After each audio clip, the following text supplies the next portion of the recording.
সময়টা ছিল 1837। 16 বছর একটি ছেলে পায়ে হেঁটে 192 মাইল পাড়ি দেয় এবং ছোট্ট একটি গ্রাম থেকে পৌঁছে যায় প্যারিসের শহরে। তার কাছে তখন না টাকা ছিল, না জানাশোনা কোনো লোক ছিল।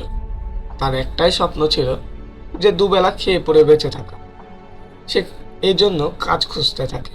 খুঁজতে খুঁজতে একজন ট্রাঙ্ক মেকারের কাছে তার সহকারী হিসাবে কাজ পায়।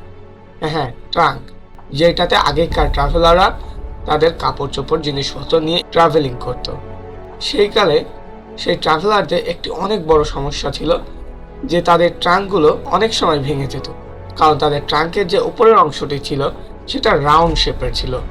তাই একটার পরে একটা সাজিয়ে রাখা যেত না, তাই অনেক সময় সেটি ভেঙে যেত। এই সহজ জিনিসটা কেউ লক্ষ্য করে না, শুধুমাত্র একজন লক্ষ্য করে, সে ওই ছেলেটি যে ট্রাঙ্ক মেকারের কাছে সহকারী হিসেবে কাজ পায়। আর বলে রাখি যে ওই ছেলেটির নাম হলো লুই ভিটন। সে লুই ভিটন তারপরে কি করে, সে একটি ট্রাঙ্ক তৈরি করে যেটা ফ্ল্যাট ছিল, মানে সমান ছিল, এবং তার তৈরি করা ট্রাঙ্ক অনেক পাতলা ছিল, মানে হালকা ছিল। তার তৈরি করা ট্রাঙ্ক ওয়াটারপ্রুফ ছিল, মানে পানিতেও কিছু হতো না, কোনো সমস্যা হতো না। শুধুমাত্র এইটুকু করাতে সে সেই সময় অনেক বড় একটি জনপ্রিয়তা পায়।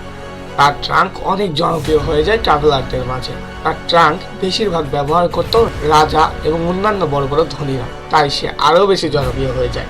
কিছুদিন পরে সে একটি কোম্পানি শুরু করে, যেই কোম্পানির এখনকার মূল্য 149.2 বিলিয়ন মার্কিন ডলার। ইয়েস, এটাই লুই ভিটনের কোম্পানি। এর থেকে একটা জিনিস বোঝা যায় যে অনেক বড় হতে গেলে তোমাকে যে অনেক বড় সমস্যার সমাধান করতে হবে তাই নয়, অনেক ছোট সমস্যার সমাধান করেও তুমি অনেক বড় হতে পারবে। কখনো কখনো আমাদের জীবনের সবচেয়ে বড় সমস্যাটা লুকিয়ে থাকে সবচেয়ে ছোট একটি সমাধানের মধ্যে।